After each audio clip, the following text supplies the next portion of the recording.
These are all wrong. 'Cause Bebop's the best there is. Heck to the yeah!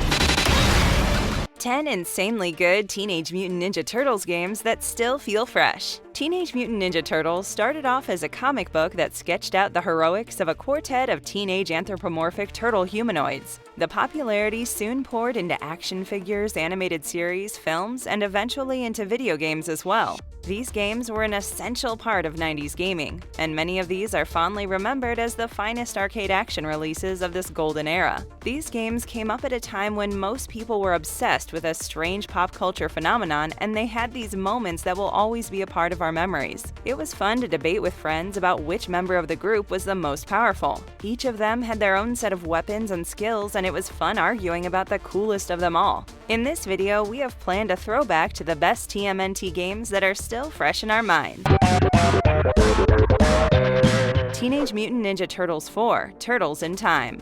There is an introductory cutscene in the game that jumpstarts the storyline. It begins with the Turtles watching the news on a Sunday evening, when suddenly the alien Krang uses a giant exosuit to steal the Statue of Liberty. The telecast is then hacked by Shredder, the arch-nemesis of the Turtles, who laughs at them for their incompetence. They must quickly jump into the action and pursue the notorious enemies led by Shredder, who sends them through a time warp. Now, the Turtles have to fight his evil forces in the past as well as the future if they are to get home safely whilst also returning the Statue of Liberty to its original place. This was a side-scrolling beat-em-up game developed by Konami, and it was somewhat of a sequel to the original TMNT arcade game. It was released in 1992 for the Super Nintendo, and Konami carried forward their success stories of creating the finest games in the 80s and 90s. In this game, you could play as your favorite turtle and fight the evil Foot Clan. The various characters from the cartoon were an added fun, and there were some inventive levels that would take you through prehistoric times and the Wild West. There was a 3D effect that added a stunning touch to the SNES version, where if you threw an enemy at the screen, it would feel like they would smash through and end up in your living room. The graphics were delightful, while the animations were appreciated by the fans of the series. The background score used the catchy Teenage Mutant Ninja Turtles theme song and gave a completely cartoonish feel to the game. The only issue with Turtles in Time was that it could be completed within an hour if you played on the easy difficulty setting. For us, however, it was bringing back the arcade experience in our homes, and we loved the entertaining gameplay with all our hearts. Even after all these years, it is still a fun beat-em-up to try out, and fans of Teenage Mutant Ninja Turtles shouldn't miss out on this. Teenage Mutant Ninja Turtles Tournament Fighters. Konami, the developer of this game, produced different fighters for each platform: NES, SNES, and Sega Genesis. The NES version had a single-player story mode where the player had to take control of one of the 4 characters, and then they compete with each other to see who was the fittest to take up Shredder's challenge. After several fights, you have to face Shredder in a final fight. All the fights consist of 3-round matches where the first to win 2 rounds wins. In the SNES version, the narrative shows a tournament being organized where Shredder joins as a participant. The Turtles follow suit to stop him from winning and also to prove their strength. As for the Genesis version, the single-player mode shows the Turtles traveling with their allies to various planets in Dimension X and fighting their clones. There's also a 2-player mode and a tournament option available in this version. One of the issues with the initial Teenage Mutant Ninja Turtles games is that they always stuck to the same formula. While it was enjoyable, it was also pretty tiring to play the same side-scrolling beat-em-ups. This game, however, broke the mold, and it is safe to say that this was actually 3 games for 3 platforms with their original storylines as well. In terms of visual brilliance, the SNES version is a clear winner because it is well animated and colorful. The special moves during the fights look pretty cool and the characters are perfectly sized. The combat is not as intense as you would find in Street Fighter, but the moves can be pulled off pretty easily. You must remember that there are either strong or weak attacks and nothing in between. The plot has escaped the conventions and Shredder is not the main villain here. Karai is shown to have taken over the Foot Clan, and rescuing the kidnapped April and Splinter is quite a task for the Turtles. If you are a die-hard fan of the comic books, the detailing would be fascinating, and you would enjoy the chance to play as almost anyone from the roster. This one will give you a fighting game with the adorable Teenage Mutant Ninja Turtles theme and is a must-try for the fans.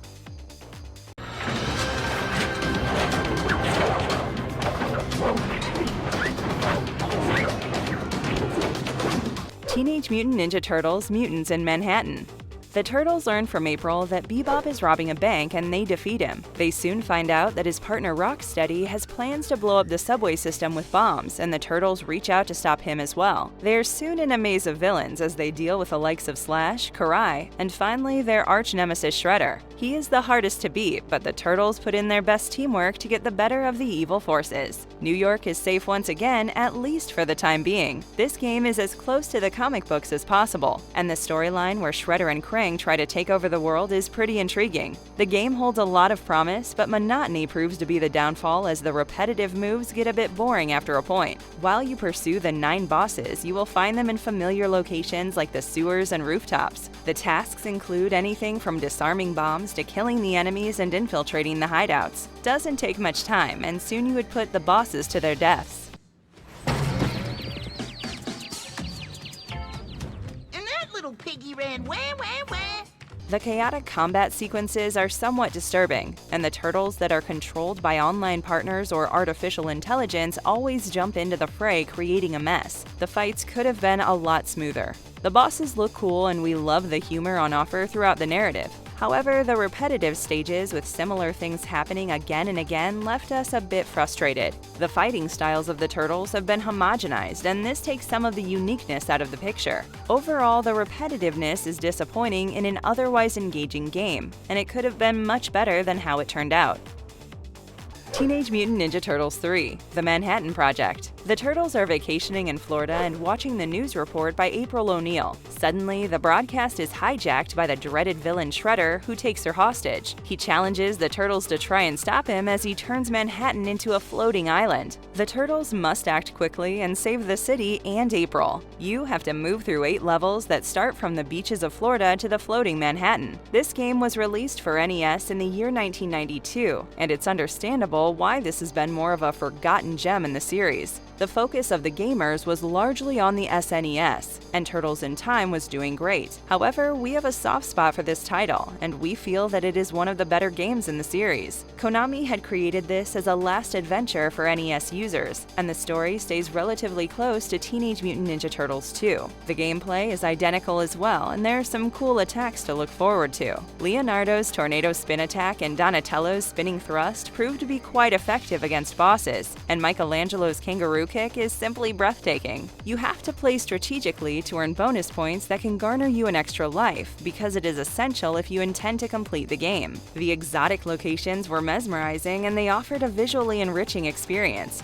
This game is comparatively more playable than its predecessor, even though the enemies attack in greater numbers this time. We must spare a word for the vibrant graphics and the animation quality that has increased significantly from the previous games. If you give the Manhattan Project a chance, you will be rewarded with an entertaining brawler that comes as a better version of its predecessor.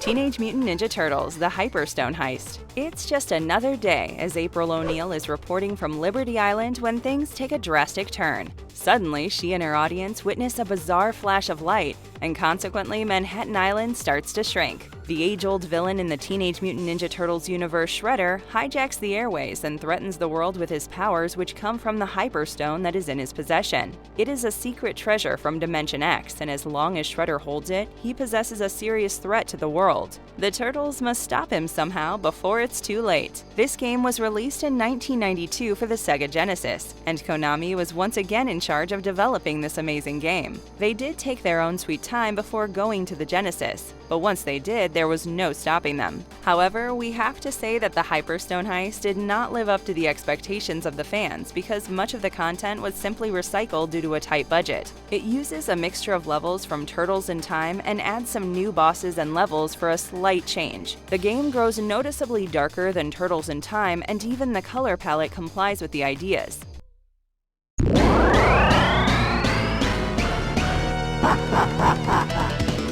There is one particular problem that we were faced with while playing this game. Slamming the enemies is quite difficult, and as a result at times you end up having a swarm of foot soldiers to deal with. The difficulty level is higher and the foot soldiers are much more aggressive. This game only has 5 stages, but they're longer than those of Turtles in Time. Yes, the Hyperstone Heist could have been a lot better, but it is still a must-try for Ninja Turtle fans. The Foot Stronghold. The Foot Building. A palace owned by none other than our arch-enemy, the evil Shredder. Teenage Mutant Ninja Turtles 2: Battle Nexus. This third-person beat-em-up was released by Konami in 2004 for Xbox, PS2, Game Boy Advance, and Windows. The heroic Turtle Quartet is out on another mission to defeat the Foot Clan and Shredder. They are guided by Master Splinter and Casey Jones, and in the course of the story also encounter an alien species that teleport them into deep space. They find themselves in a fight between the Triceraton Republic and a greedy Federation. Besides this, there's also the Battle Nexus tournament where the Turtles have to show up and brawl with some deadly enemies. Can they brave the multiple challenges that will come their way? The narrative is largely taken from the second season of the 2003 Teenage Mutant Ninja Turtles cartoon. You start off with a few storylines that are available, and each of them branch out into an episodic series. The constant misadventures add to the thrill, and we enjoyed playing the missions with multiple paths. The disjointed nature of the quests might be disappointing for those looking for finesse, but the fans of the show wouldn't complain. There are certain levels where you must fight particular enemies, and these might be time-consuming. However, besides them, you can simply run, ignoring the dreaded enemies and completing things pretty quickly. Such vacant levels without much of a challenge seem a tad silly. Now he thinks his only path to honor and glory is defeating us. Doesn't quite make sense, does it? The gameplay makes use of the specific abilities of the characters, and you have to use them accordingly to accomplish certain tasks. We did not like the over-reliance on the moving platforms, and it seemed a bit forced. The sloppy mechanics cause some problems, and the glitchy animation doesn't help.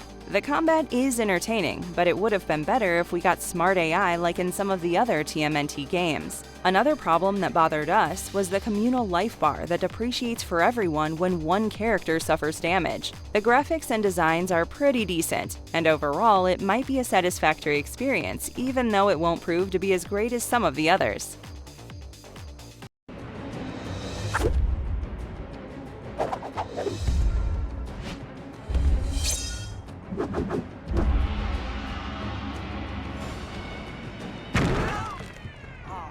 TMNT 2007. TMNT was developed and published by Ubisoft for the Game Boy Advance in 2007. With time, the Ninja Turtles have drifted apart in life and taken a sabbatical from their crime-fighting duties. However, when invading monsters threaten the world, they come together as a family to defend the planet just like in the good old days. The growing list of Teenage Mutant Ninja Turtles games was bolstered by the arrival of Ubisoft, and the look of this game will remind you of Prince of Persia. However, the focus is obviously on a much younger audience, and the title has been shaped up accordingly. This hasn't necessarily helped the game because the developers went a bit too far thinking about their target audience. For instance, you cannot really die, and even in the worst of conditions, you just start a few feet before. The easy gameplay might be frustrating for those who want a challenge, because in some stages the game almost plays itself. The only incentives are the grades that you receive after each stage, with the higher grade helping you unlock videos and artworks. The light combat is quite similar to a lighter version of Prince of Persia, and the slickly animated platforming is an acquired taste. The gameplay also ignores the teamwork aspect because apart from the boss fights, you hardly need it for an incompetent enemy. The graphics are impressive, and while the game can be fun, we do recommend it for a child and not for our adult gamers. Unless, of course, you want to breathe into the nostalgia. Teenage Mutant Ninja Turtles 2: The Arcade Game. Released in 1989, this arcade game is based on the first Teenage Mutant Ninja Turtles animated series. You can choose one of the 4 brothers: Michelangelo, Donatello, Leonardo, and Raphael. Shredder has kidnapped their friend April O'Neil and also their mentor Splinter. Each turtle has specific qualities that you can make use of, and their range and attack speeds vary. You have to fight through various levels and defeat numerous enemies like the Foot Clan, Krang, and ultimately Shredder. This game was released when the craze behind the franchise was at an all-time high, and it was well received by the fans. It was a side-scrolling beat-em-up game, and this was a better version of the first TMNT game that was a bit too hard. The controls here are easy and smooth, and you can execute your fighting moves with a greater finesse. Our favorite one was the flying kick that could knock out multiple enemies with one shot. While the other three turtles did just fine, Raphael's short-ranged weapons found it difficult to destroy the enemies at times. We loved the challenge of the boss battles, and it required well-devised strategies to get the better of the boss without dying. One of the best things about this game is that it will constantly remind you of the amazing cartoon. The animation and graphics have been adjusted accordingly to give you the authentic cartoon vibe, and it works wonders with the fans of the show. In short, this might not be one of the most unforgettable games on this list, but the authenticity makes it playable even today. Turtles, come here. I have something to speak to you about. You are all to participate in a tournament. A tournament? Yes, it will be part of your training. Teenage Mutant Ninja Turtles Smash Up.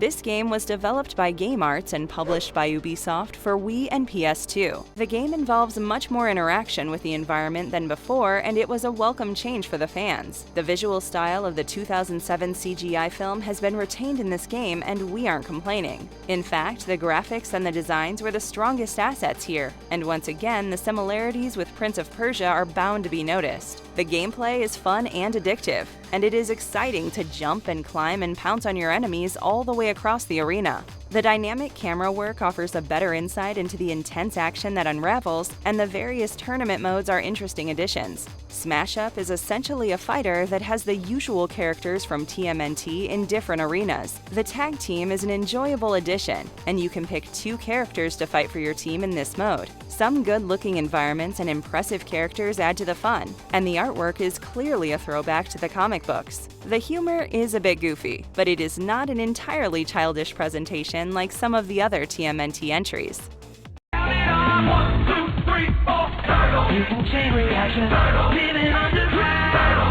TMNT Game Boy Advance version. Teenage Mutant Ninja Turtles Game Boy Advance version is based on the 2003 TV series, and it offers a unique set of levels where each of the turtles have their own levels to complete. The narrative starts off as the Mouser robots destroy the old home of the turtles. They even attack their new residents, and the turtles manage to trace these back to Baxter's factory. They save the kidnapped April, and there's a brief conflict between Michelangelo and Raphael. Later, the turtles even fight genetically mutated beings and the Purple Dragon thugs as they finally face their arch-rival, Shredder. This game was a pleasant surprise for the gamers and had all the old-school arcade game fun that made the originals famous in the first place. The designers seemed to be keen on recreating the feel of the Konami arcade, but also added some new techniques. We loved the combat system where you can juggle the enemies upwards and kick others while the first was still in the air. It was unbelievably satisfying to execute such moves, and there were some killer combos that could be used to down thugs. While the old-school gameplay has been amplified, TMNT looks slick and cool with its pixel art. If we must find faults with it, we would have to talk about the lack of a multiplayer system. However, the single-player gameplay is entertaining on its own, and you wouldn't miss the multiplayer much. This has to be one of the finest brawling games with some quirky features to make things spicy, and we would strongly recommend the fans to try this one out. But first...